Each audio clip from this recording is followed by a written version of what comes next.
ご視聴ありがとうございます。今回は大手私鉄が頭を悩ませる駅のご紹介です。都心でもないのに朝ラッシュに多くの乗客が降りる理由と、そこから広がる問題を徹底解説します。この駅を経由しない路線が煽りを受ける理由とは一体何なのでしょうか。ここは東京と千葉に路線を有する大手私鉄京成電鉄の主要駅、京成船橋駅です。駅を設けた当時、船橋の市街地を直線的に突っ切る予定だったのが地元の反対で断念され、大きく回り込む線形になったため、周辺や駅構内にはカーブがあります。この駅で乗り換えられるのが JR 総武線、そして東武アーバンパークラインです。なお、北東800メートルの場所には東洋高速線の東海神駅がありますが、乗り換え駅としては機能していないようです。京成船橋駅の2022年度の乗降客数は1日平均で8万3000人ほどです。これは京成で上から4番目ですが、押上と京成高砂は他の路線への乗り換え人員を含んでおり、それらを除けば第2位です。2004年に上り線、2006年に下り線が高架になっています。有料特急であるモーニングライナーとイブニングライナーを含む全ての列車が止まる数少ない駅の一つです。時刻は朝7時46分。京成船橋駅が混むのは朝7時半から8時までの間で、ちょうどラッシュのピークです。有料特急のモーニングライナーは6時台と8時台、9時台に合わせて4本があり、最も混む時間帯には運行されていないため、一般列車ばかり、普通列車と速達列車がおおむね7分サイクルで交互に発着するダイヤです。到着したのは普通京成上野行きです。この駅のメインの改札はホームの下り寄りにあり、ここは一番離れているため、ドアの前には片手で数えられるほどの乗客しかいません。京成船橋に到着です。車内の落とし物、お忘れ物にご注意ください。ドアが開くと多くの乗客が降りてきます。ここから乗る乗客よりも降りる乗客の方が多く、乗車率が下がります。ホームの奥を見ると階段に向かう乗客が滞留し、いつまでも人が履けないです。朝の上り方面では普通列車は3駅隣の東中山駅で後続列車の通過待ちをします。そのためこの駅で後続の速達列車に乗り換える乗客も一定数いますが、それだけではありません。3分後、次の快速特急西馬込行きが到着です。京成本線の一般列車では最も停車駅が少なく、下り寄りの区間では速達列車も各駅に止まる中、全区間でバンバン通過運転を行います。京成船橋に到着です。車内のお忘れ物にご注意ください。ご乗車になりましたら車内の中ところが、こちらもドアが開くとたくさんの乗客が降りてきます。降りる乗客はいつまでも続き、乗客が降り終わるだけで15秒かかります。乗り込む乗客の方が明らかに少なく、乗車率が下がります。後ろ寄りの車両は結構混んでいるらしく、荷物や体を引くようアナウンスがありますが、先頭車両はまだゆとりがあります。ここから先、京成八幡、京成高砂、青戸の順に止まり、4駅目の押上から浅草線に入ります。都心直通の速達列車にしては珍しい光景であり、要するにこの駅を境に上り列車は乗車率が下がるということです。列車を降りた人たちは一体どこへ向かうのでしょうか。次の列車を降りた人たちに続きます。京成船橋駅には東西に改札があり、混雑するのは東側の改札です。改札を出た人はすぐに左へ曲がっていきます。この駅は3階建てで、改札を出てまっすぐ進むと地上に降りる動線があるのですが、そちらに進む人はほとんどおらず、左に曲がって商業施設を通り抜ける人が多いです。商業施設を抜けてペデストリアンデッキで道路を乗り越えます。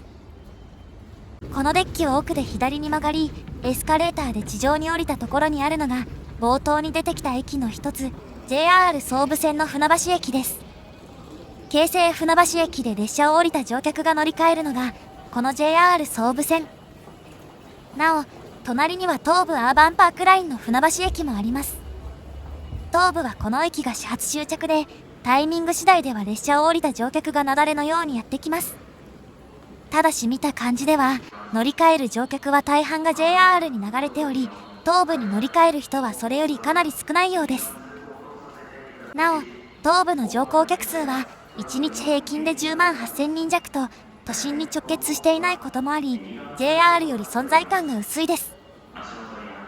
この路線が関わる動画もありますので、概要欄から見てくださいね。総武線のホームの様子がこちら。ホームはそれほど広くなく、通勤通学客でごった返しています。東京方面行きの列車を見ても、乗り込む人の方が降りる人より明らかに多く、ここから乗車率が上がります。時々来る特急列車に当たると、次の列車を待つ乗客が滞留し、ホームの混雑がより激しくなります。2022年度の1日平均の乗降客数は23万8000人余りで、 JR 東日本のエリア内では17番目の多さです。そしてこれは京成船橋の3倍ほどあります。京成船橋駅と船橋駅の乗り換えは、今ではペデストリアンデッキと商業施設を経由することで道路を渡らずに済みますが、2004年に京成の上り線が高架化されるまでは、京成船橋駅は全体が地上にありました。東口改札を出て左に曲がらず、まっすぐ降りたところでは道路と線路が交わっていたのです。それが冒頭のカットに映っていたこの場所です。しかも高架化の前は上りホームの出入り口が踏切の横にあり、 JR などに乗り換えるには踏切を渡る必要がありました。列車本数の多さに加え、速達種別も停車するこの駅、しかもカーブの途中にあるため列車の速度が遅く、開かずの踏切になっていました。当時も乗り換え客が多かったため、踏切待ちの人で大混雑になり、遮断機の降りた踏切を渡ってしまう人までいたそうです。そしてこの間、 JR から京成に乗り換える乗客は対照的にかなり少ないです。そう、この駅では朝は京成から JR に、夜は JR から京成に乗り換える乗客が多いのです。1日平均で8万3000人ほどの京成船橋駅の乗降客のうち、少なくない数がこうした乗り換え客です。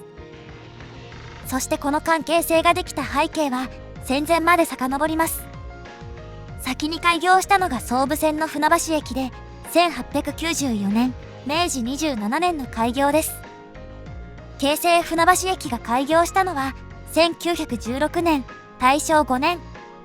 総武線は蒸気機関車での運行だったため、電車を走らせていた京成が圧倒的に有利でした。ところが1932年7月、総武線がそれまで終点だった両国からお茶の水までを延伸し、他の路線との接続を改善すると、翌年3月には市川までを電化。同年9月には電化区間を船橋まで延長し、1935年7月には千葉までの電化を完了させます。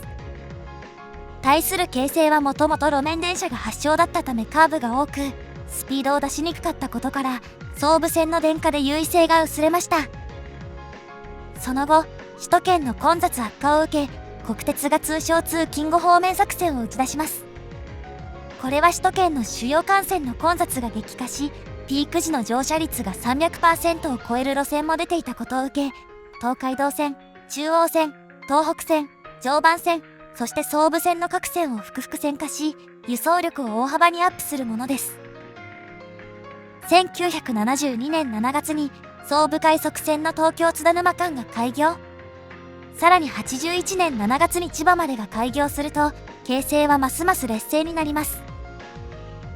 総武線はもともとカーブが少なくて速度が出しやすく、しかも総武快速線にはホーム自体がない駅があったからです。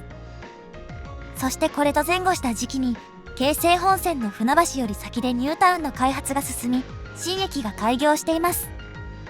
ところが、京成線と都営浅草線で都心へ行くルートは時間がかかり、船橋で乗り換えた方が早いため、ここで乗り換える乗客が続出します。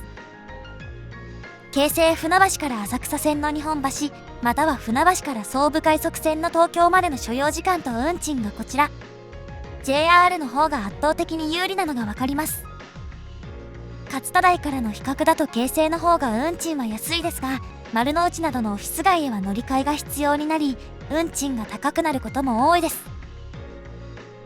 ここで JR に乗り換える乗客が多すぎるため、京成の最混雑区間は隣の大神宮下から京成船橋までの区間です。これは京成上野から 25.1 キロ、押上からでさえ 19.3 キロもあります。首都圏の大手私鉄の路線で、おおむね近い位置にある駅がこちら。これらの駅は最混雑区間どころか、ここからまだ乗客が増えます。京成のように、最混雑区間が都心からここまで離れているのは珍しく、京成船橋での乗り換えの影響の大きさがわかります。1996年には、勝田台から西船橋までを結ぶ新しい路線、東洋高速鉄道が開業。この路線は地下鉄東西線経由で都心に直結し、京成が乗客を奪われる懸念が生じます。2002年10月のダイヤ改正では、京成で新しい種別である通勤特急の運行が始まりました。これは勝田台までは各駅に止まり、そこからは特急と同じ停車駅になる種別です。押上線の八広駅の高架化が完成し、通過待ちができるようになったのを生かし、押上線の途中駅を通過するこの列車は、総武快速線や東洋高速鉄道などへの対抗を意識したものです。以前別の動画でご紹介した八広駅、対比線は上り線ではなく下り線側にあります。そのため朝ラッシュは下り列車がすべて対比線を走り、下り本線で上り普通列車が通過待ち、上り本線は上り速達列車が通過するという、非常に珍しい方法が採用されています。東洋勝田台から東西線の日本橋までは932円かかり、京成と浅草線のルートよりお高いです。東洋高速線は、その建設過程で用地取得コストが上昇したことや、豪華な設備が建設費を押し上げ、その返済のために割高な運賃が設定されているからです。また、朝ラッシュは東西線の混雑を平準化するため、停車駅の少ない快速がなく、所要時間が長いです。日本では定期代は会社が支給するのが普通ですが、最安値となるルートの定期代しか支給しない会社が多く、東洋高速線が苦戦する理由です。そのため、京成から東洋高速線への流出は、当初危惧されたほどではないようです。ただし、せっかく東洋高速線への流出を防いでも、京成船橋で JR に乗り換えれば早くて安いルートになることも多く、乗客が他社に流れやすい状態になっています。ご視聴ありがとうございました。